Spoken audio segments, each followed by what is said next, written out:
Sa pagsisimula ng bagong yugto sa bahay ni Kuya, isang espesyal na star dreamer ang inimbitahan ni Kuya na matagal na naghahanap sa isang inang nawalay sa kanya.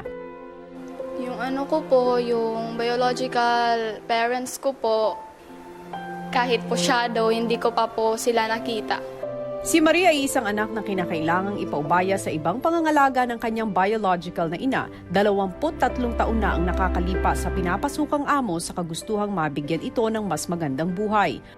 Aampunin siya di umano ng kamag-anak ng amo na nasa Amerika, ngunit hindi ito nabigyang katuparan. Kaya naman napunta si Marie sa isang lesbian couple na kagaya ng kanyang ina ay namamasukan din sa parehong amo. At ang kanyang dalawang nanay ang nagsilbing gabay at nag-aruga kay Marie. At ano nga kaya ang magiging bunga ng paghahanap ng housemate sa nawawalang biological na ina ni Marie? Tawagan niyo po ang number na to. Hello? Oo. Ines Vergara? Opo. Iniimbitahan ka namin ngayon na pumunta dito bukas para makausap yung anak mo. Gusto mo? Oo, sige. Ngayong gabi, isang madamdaming tagpo ang magaganap sa mag-inang 23 taong nawalay sa isa't isa.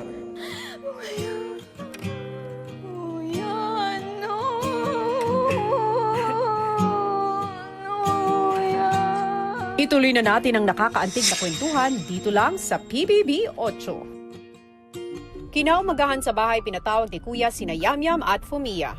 May gusto akong ibalita sa inyo. Mamaya, may darating na bisita. Isa siyang importanteng tao sa buhay ni Marie. Ang inimbitahan ko ay yung tumatayong ama ni Marie. Yes po, kuya. Kikilalanin muna ng ama ni Marie ang tao na inimbitahan ninyo kagabi para makasigurado na siya talaga ang kanyang biological mother. Yes po, kuya. Paglabas ng confession room, agad namang ibinalita ni na Yamyam at Fumia ang mangyayari sa ibang housemates. Sa bale, dalawa sila. Sila. Yung tumatayong ama ni Marie. Oh! To be sure that she is the real mother. Kasi parang magkasama yung biological Before, before mag-work sila eh. work. Kilala kasi niya talaga before, di ba? Kasama niya sa trabaho. Kilala talaga. Samantala sa confession room, kausap na ni Kuya ang tumatayong ama kay Marie. Salamat at pinaunlakan niyo ang imbitasyon ko na makarating kayo rito. Opo, Kuya. Una sa lahat, maaari ba kayo magpakilala? Ako po si Lilibet Delpin. Bali, kami po yung nagisnan ni Marie Carmen po na naging magulang niya. Kami ang nagpalaki po sa kanya. Pinalaki po namin siya ng mabuti. Malit pa lang siya, alam na niya. Alam niya na hindi kami yung tunay niya magulang po. Lilibet, Po. kaano mo kamahal si Marie Carmen? Sobra po, Kuya. Umikot din yung buhay namin sa kanya. Kung sa pagmamahal, Kuya, sobra-sobra. Alam ni Maricar po yan.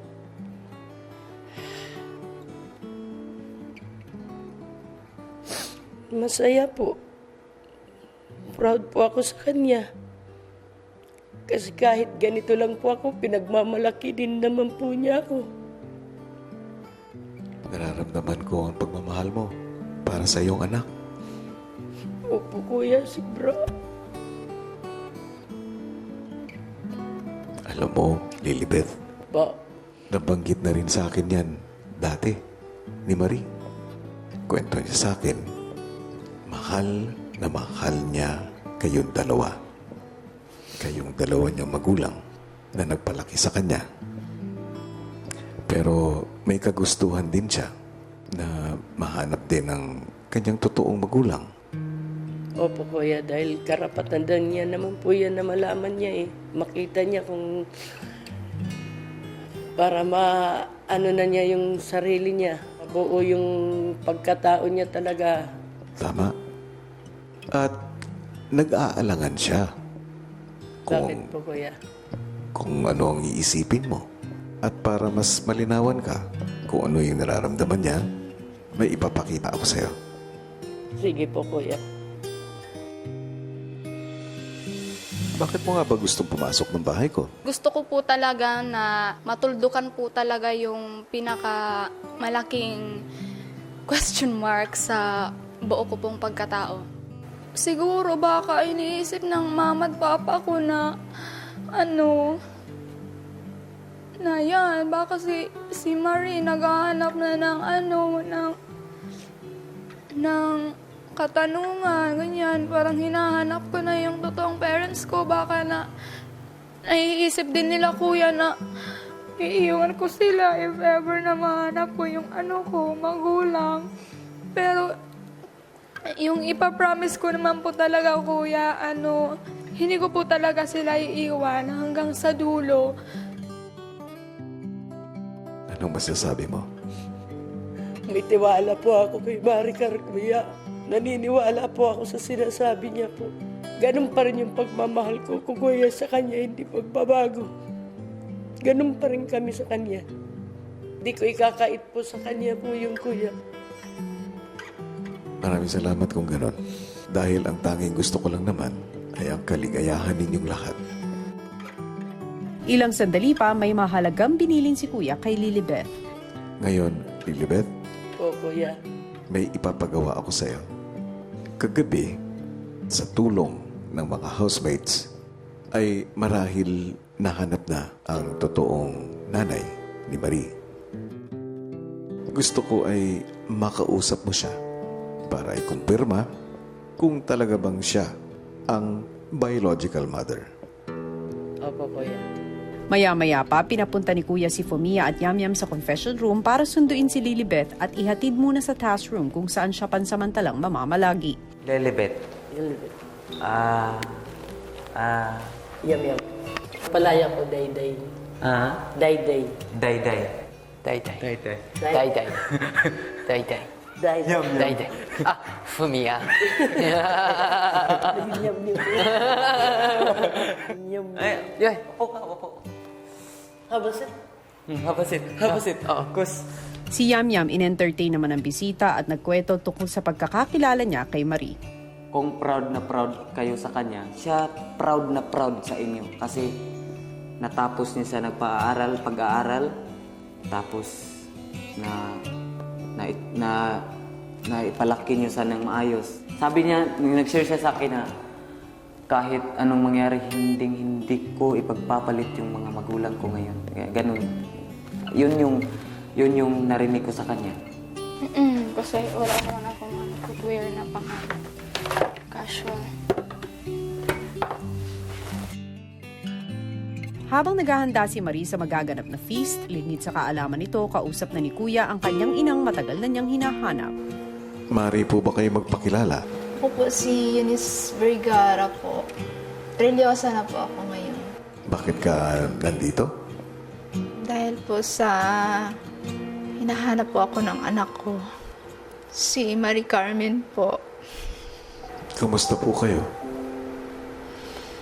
As of now po, nininervous po ako, kuya. Na-excite lang po ako. Siyempre po, 23 years po kasi hindi kami nagkikita ng anak ko. So, na-surprise po ako dahil sa pagkakataon po ito, hinanap po niya ako. Pumayag po akong ipaampun yung anak ko dahil maganda naman po ang pakay nila sa anak ko mapapunta sa ibang bansa. Alam ko naman po yung mga taong pinag-iwanan ko sa kanya. Alam ko naman po na masustentuhan po ang kanya mga pangangailangan. Alam ko naman po na hindi nila pababayaan si Carmen.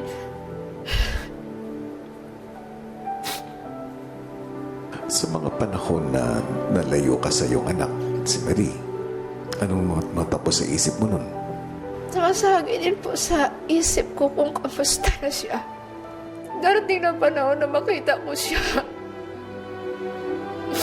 Sa araw-araw ko po na ginagawa sa buhay, hindi ko rin po naialis sa isip ko ang mag-iisip sa kanya. kung saan na siya. May panahon ba na sinubukan mong hanapin yung anak mo? Sa totoo lang po, hinahanap ko siyang hanapin sa Facebook. Kaso po, iba po ang pangalan na lumalabas. Hindi po siya. Gusto ko man po siyang balikan at kunin. Hindi ko na po magawa kasi may napirmahan na po akong kasulatan. Eunice, Kuya, kung bibigyan ka ba ng pagkakataon, gusto mo bang humingi ng tawad sa iyong anak? opo kuya, 100% po. Opo kuya.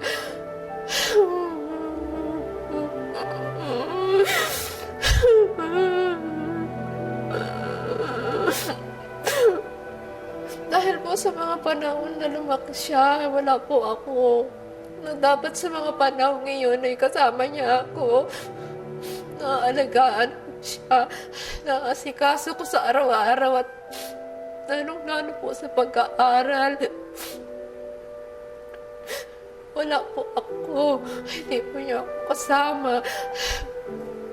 Gusto kong malaman mo na magkakaroon ka ng pagkakataon para masabi sa kanya ang lahat. Salamat po, kuya. Alam ko kung gaano ka-importante at kung gaano kabigat ang desisyon na ito para sa iyo. Naharapin ang iyong pagkakamali noon at buong puso na humingi ng tawad. Gusto ko ring malaman mo, Eunice, na hindi pa huli ang lahat dahil lahat tayo ay karapat dapat mabigyan ng pangalawang pagkakataon. Salamat, kuya. Salamat, kuya. Salamat, kuya. Salamat, kuya.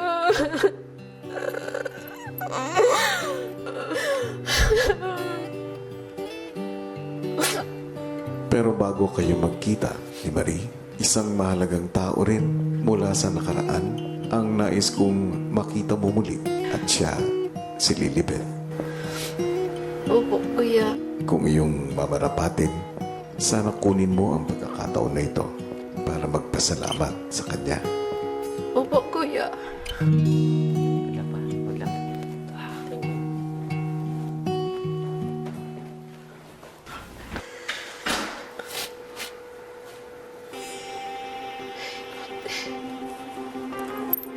Si Lilibeth, sa kagustuhan na maprotektahan ang kanyang anak na si Marie, nanigurado muna na ang tunay na Eunice Vergara ang kanyang kausap, kaya naman panay ang tanong nito kay Eunice. Ano bang dapat natin simulan? Ano sa iyo natatanong mo sa akin? Ano po yung palayo niyo? Neneng. Nining. Paano ka napunta dun sa kaila Aileen? Aileen? Anong simula? Hindi doon ako pumasok nakatulong.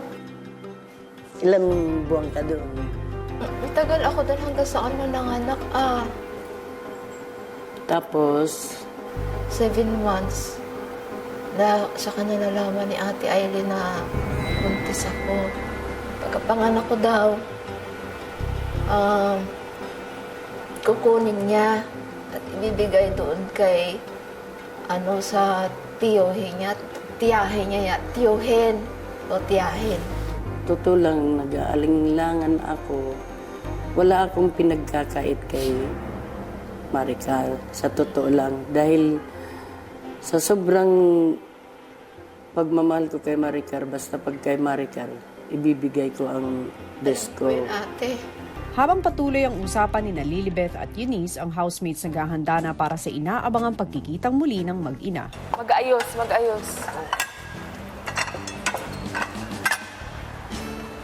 I think the secret ingredient to preparing food is love. So, we had a lot of love to give. We were so excited na makikita na ni Marie yung ina niya. Sa gitna yung mataas. Tapos paano? Harap sa kanila para. Grabe effort namin kasi kailangan po talaga na memorable at masarap yung pagkain kasi this is like one of the most important days sa mga buhay nila. habang si Marie naman ay handang-handa na para sa feast. Sino yan? Parang si Barbie. Work that slit, girl. Damn. Didn't even recognize you. I know. I thought it was Lou. Ah, siya yun? There's a Filipino stuff. Wow. It's hard. I don't know how to do it. Sino nagpinta? Ako lang, walang magawa. Samantala sa confession room, Alam ko ang sitwasyon na meron tayo ay hindi madali. Really, Beth? Apo. Naiintindihan ko na gusto mo talagang protektahan ang iyong anak.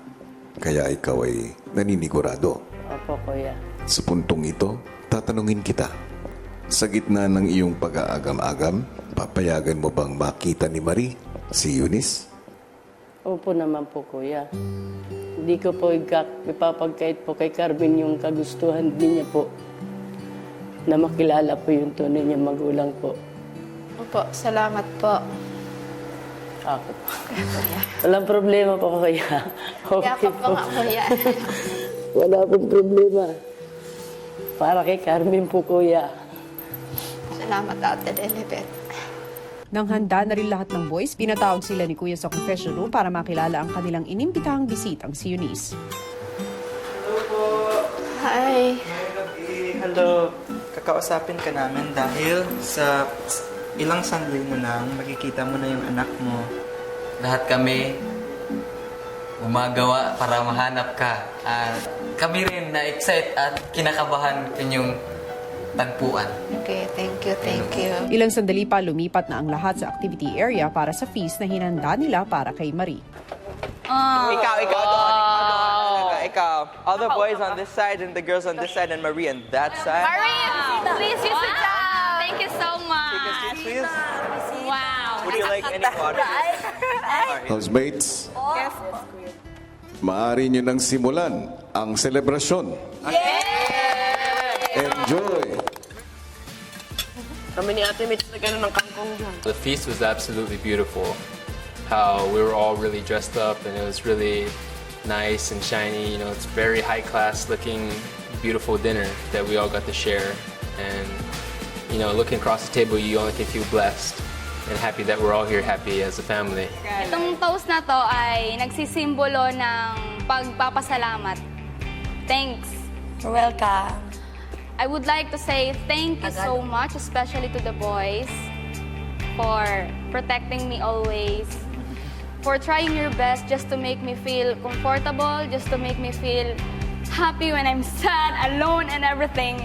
And thank you for being so cool. And for the girls, salamat sa pag-welcome sa akin, salamat sa pagiging hospitable, sa lahat-lahat. Salamat sa pagmamahal. Thank you for the love. So, cheers. Boss? Cheers!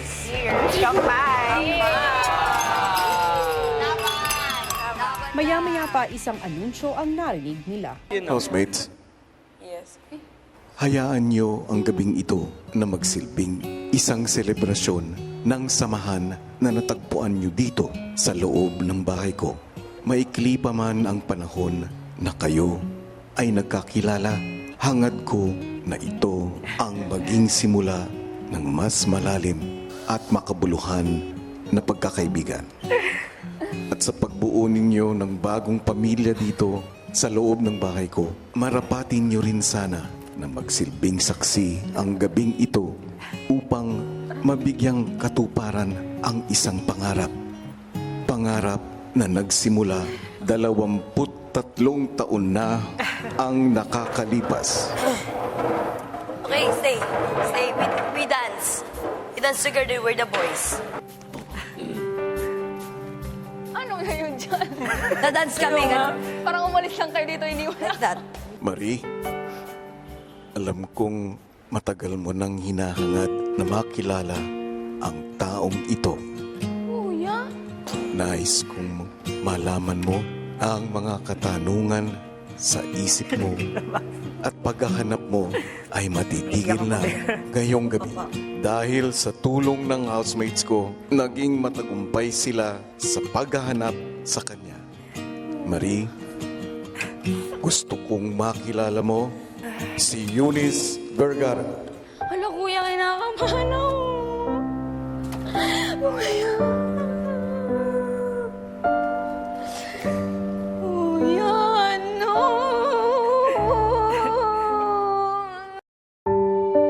Marie, gusto kong makilala mo si Eunice Vergara. Hala, kuya, kinakabahan ako.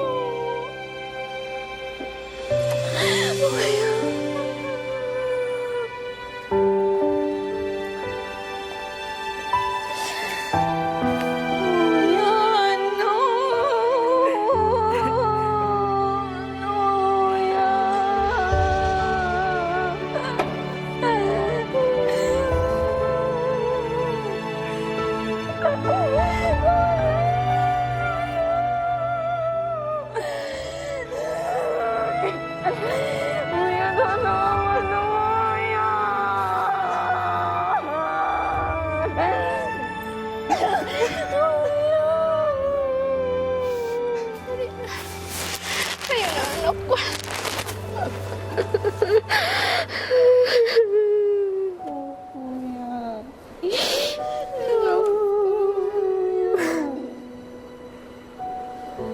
Tayo na, anak ko. Tayo na. Dito na ako, ah. Tayo ka na. Pag-uusap tayo. Para makapag-usap ang mag-ina, bumalik muna ng loob ng bahay ang housemates. Tayo na, anak. Tama na yan.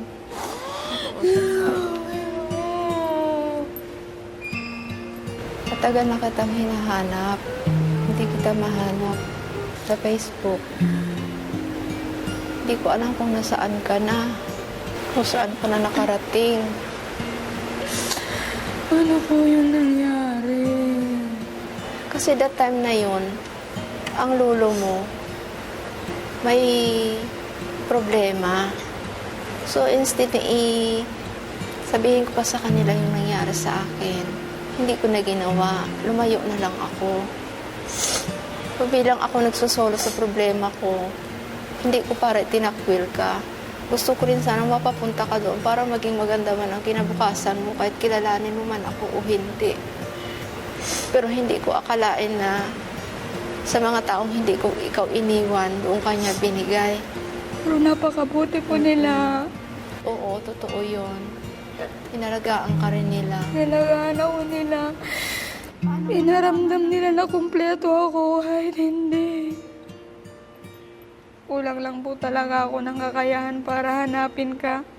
Kasi gusto ko po talagang malaman yung totoo sa pagkatao ko. Oo, ganito na anak ko. Andito na ako. Pag-usapan na natin yung mga bagay-bagay para maintindihan mo, ha? Huwag mo nang sisihin si mama, ha? Sorry na, baby. Anak ko, I love you, baby. Ano man kita, anak ko. Ano man bigawin ko, nabalayo ka na sa akin. Ang hirap na kitang hanapin. Kasi kahit po ganun yung nangyari, hindi naman po kayo nawawala sa dasal ko na balang araw magkikita tayo. Mapag-usapan natin kung ano ba talaga ang nangyari. Habang emosyonal ang mag-ina sa garden area, bakas naman ang saya ng housemates. Ang saya na. Oo. Ang saya lang. Sarap sa feeling. Nakatulong tayo. Oo. Pero si Ape hindi maiwasang maalala ang pagkawalay din sa ama. Sarap din pakinggan. 22 years.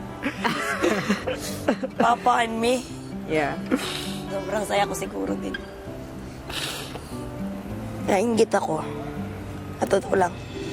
Sa activity area, si Eunice nagsimula na magkwento kay Marie tungkol sa nakaraan.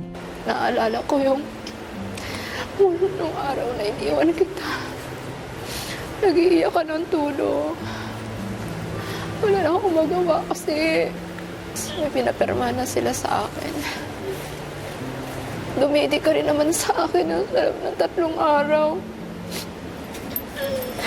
Dinipdip ko rin yung pagkahiwalay natin.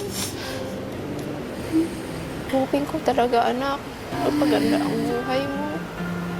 Nahanap kita. Kasi tinatanong ko, sarili kong kung nakapag-aral ka ba? Kumusta ang sitwasyon mo? Tapos na po ako mag-aral. Matapos po nila ako. Ayoko silang masaktan.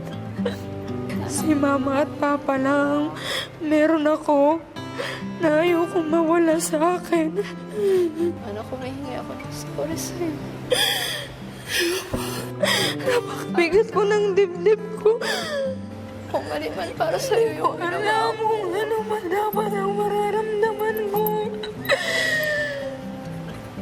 Dahil hindi ko napangatawanan bilang isang ina. Pero sa puso at isip ko, hindi pa rin kita na iwawaglit. Hinahanap kita, hindi kita makita. Wala nag-uso ang Facebook, hinahanap na kita. May mga kapatid po ba ako? Meron 3 lalaki. Gustong-gusto nga nila sumama kanina eh. Sa loob ng bahay, si Api na ikwento din sa mga kasama ang tungkol sa mga kapatid na hindi pa niya nakikilala. Pero alam ko may kapatid ako sa tatay ko. Marami daw akong kapatid sa tatay ko. Pero hindi ko pa rin sila naaano. Kasi siguro walang mga Facebook. Kasi ano yun eh, probinsya yun eh. Parang kami din. Pero ano nga yung last name? Obera. Obera. Ginamit mo yung apelido niya. Ang dami ng Obera na friendship ko sa Facebook. Lahat ng Obera, ginawa kong friendship. Wala namang imposible din talaga. Walang posible. Samantala, si Eunice patuloy na sinusuyo si Marie.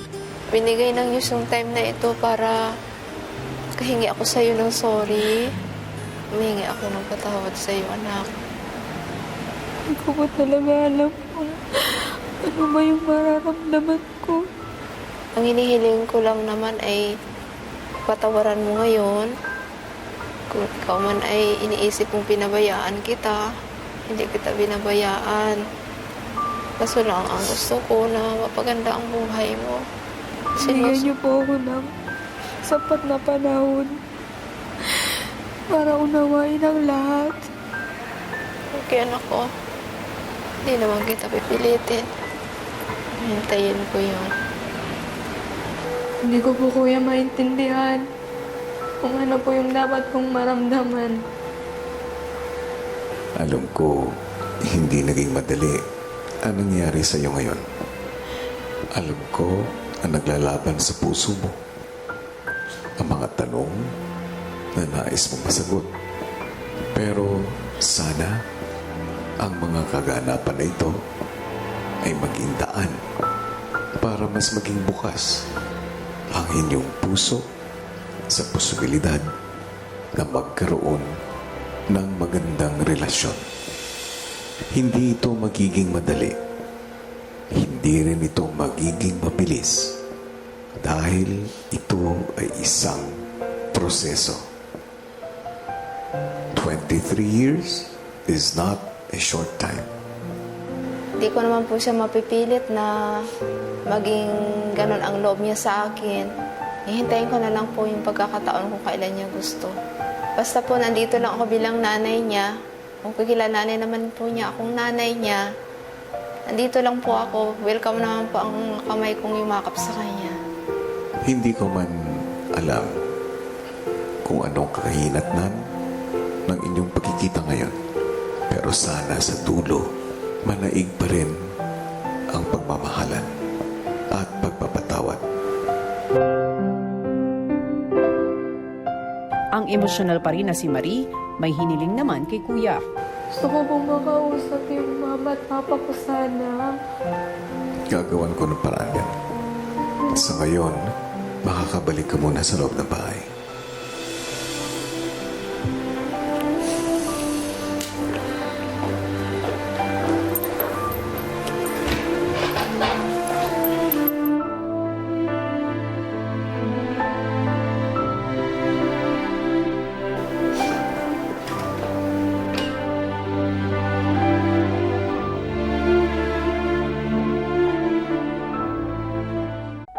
Pagbalik sa loob ng bahay, agad na dinamayan ng girls si Marie. Okay lang yan.